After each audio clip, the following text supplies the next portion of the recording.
Bienvenue sur Je peux pas, j'ai avocat, le podcast à votre écoute et à destination de tous. Nous sommes Anis Goulpo et Sarah Kébir, avocates associées chez Wave Avocat, spécialistes en droit de la famille et en droit du travail. Entre expertise, témoignages et bien plus encore, notre ambition est de vous faire découvrir la relation avocat-client autrement. Bonne écoute. Bienvenue dans un nouvel épisode du podcast. Aujourd'hui, on a décidé de vous parler de droit du travail et des repas de Noël qui vont fleurir là sur les semaines qui arrivent puisqu'on s'approche des fêtes de fin d'année. Alors, il est de coutume dans certaines entreprises d'organiser des repas de Noël, des Secret Santa, des after-work, donc des apéros pour fêter la bonne et heureuse année qui arrive. Et certains salariés n'y adhèrent pas, ne souhaitent pas y participer, que ce soit sur le temps de travail ou hors du temps de travail. Certains salariés ne souhaitent pas participer à ces événements festifs, surtout quand c'est hors du temps de travail. Et je souhaitais vous parler ce matin d'une décision de la Cour de cassation qui a été rendue le 9 novembre dernier, qui a été très commentée dans les médias. Donc vous en avez sans doute entendu parler, vous avez sans doute vu passer un article à ce sujet-là. Donc les titres étaient un salarié ne peut pas être licencié au motif qu'il n'adhère pas à la valeur fun et pro de sa société.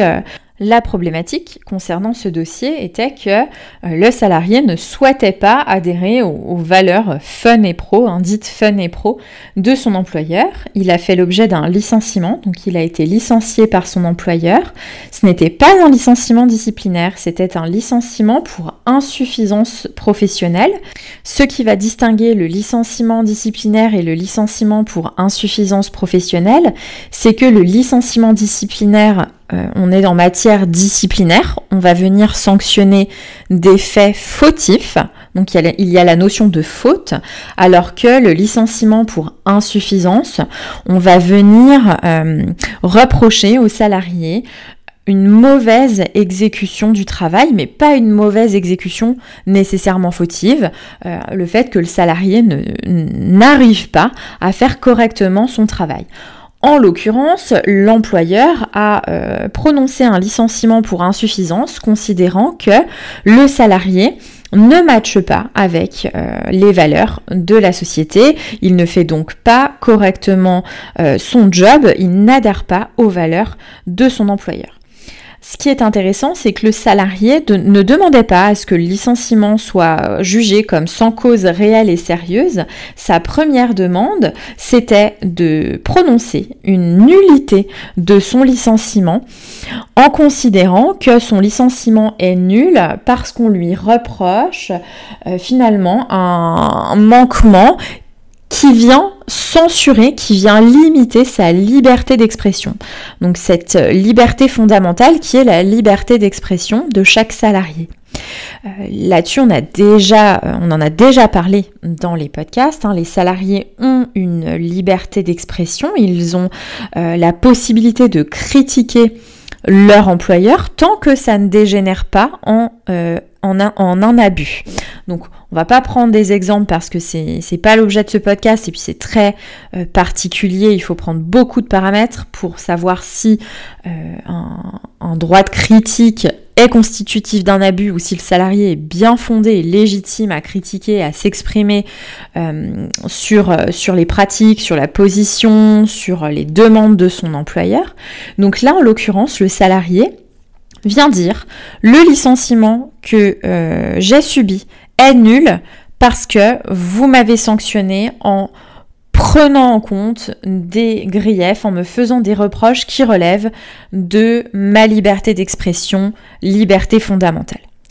Ce que vient nous dire la Cour de cassation ici, alors la Cour d'appel considère qu'il n'y a pas de nullité du licenciement, que le salarié n'a pas à être réintégré, il est débouté de cette demande-là, et la Cour de cassation vient nous dire il y a un problème, vous n'appliquez pas correctement les textes parce que vous avez constaté que le licenciement est en partie fondé sur le comportement critique du salarié, sur le fait qu'il refuse d'accepter la politique de l'entreprise qui repose sur la valeur fun et pro, mais aussi sur l'incitation à divers excès.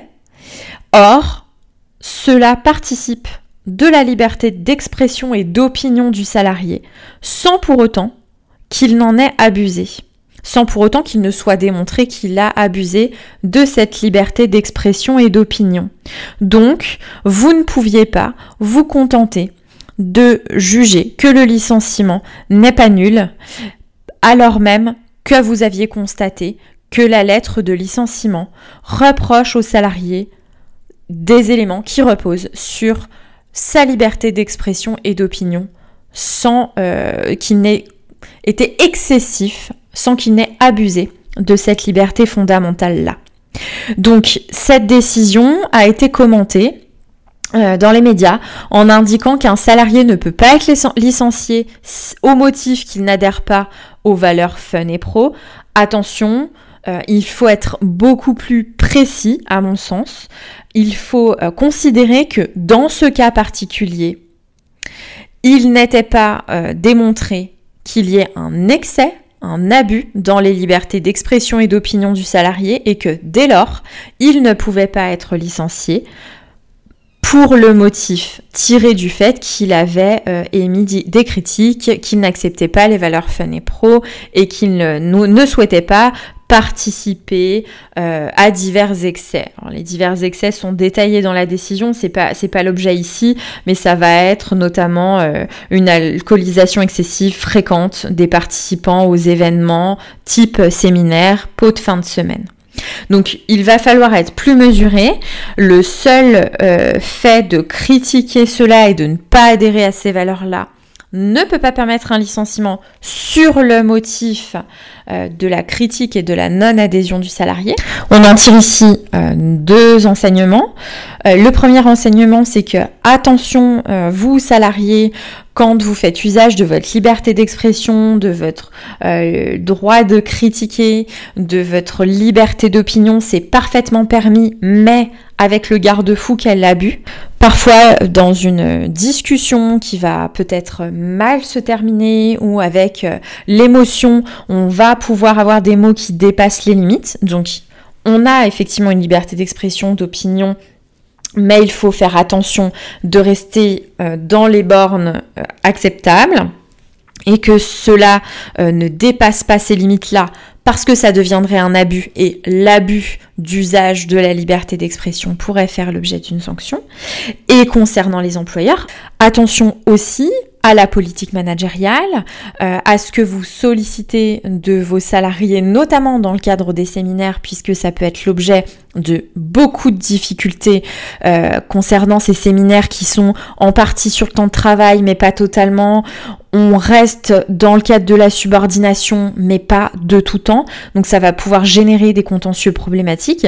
Et si vous avez à entrer en processus soit de sanctions disciplinaires, soit de licenciement pour insuffisance parce qu'un salarié ne s'adapte pas aux équipes, il va falloir faire très attention à ce qui pose problème. Tout ne pourra pas permettre un licenciement. En l'occurrence, l'histoire n'est pas terminée, la procédure judiciaire ne l'est pas non plus. Ce que nous dit la Cour de cassation ici, c'est que la Cour d'appel a violé notamment les dispositions du Code du travail et de la Convention des droits de l'homme et des libertés fondamentales, mais elle ne vient pas mettre un terme définitif au litige, puisqu'elle remet les parties, donc elle remet l'employeur et le salarié devant une cour d'appel, devant la cour d'appel de Paris, qui va devoir reprendre l'examen du dossier en tenant compte des observations de la Cour de cassation, réanalyser factuellement et juridiquement ce cas particulier pour nous donner l'issue juridique finale. En tout cas, on va retenir ici que dès lors que le licenciement est en partie fondé sur le comportement critique du salarié, sur plus généralement l'usage de sa liberté d'expression et de sa liberté d'opinion sans qu'il n'y ait un abus, on ne peut pas le débouter de ses demandes de nullité du licenciement, de réintégration, etc. On vous souhaite de belles fêtes de fin d'année. On vous retrouve dès la semaine prochaine avec des rediffusions jusqu'à la première semaine de janvier incluse et on reviendra avec des contenus inédits par la suite. Vous retrouverez toujours pour ce début d'année 2023, un podcast tous les mardis, soit en droit du travail, soit en droit de la famille, soit un podcast plus général sur la relation avocat-client et une vidéo le jeudi sur notre chaîne YouTube. À bientôt. Vous pouvez nous retrouver via notre site internet www.wave-avocat.fr et nous suivre sur notre chaîne YouTube mais aussi sur tous nos réseaux Instagram, Facebook, LinkedIn ou Pinterest. Vous pouvez aussi retrouver nos podcasts sur toutes les autres plateformes d'écoute disponibles, Apple Podcasts, Deezer ou Spotify. N'hésitez pas à nous poser vos questions, à laisser un avis et nous sommes à votre écoute. À bientôt.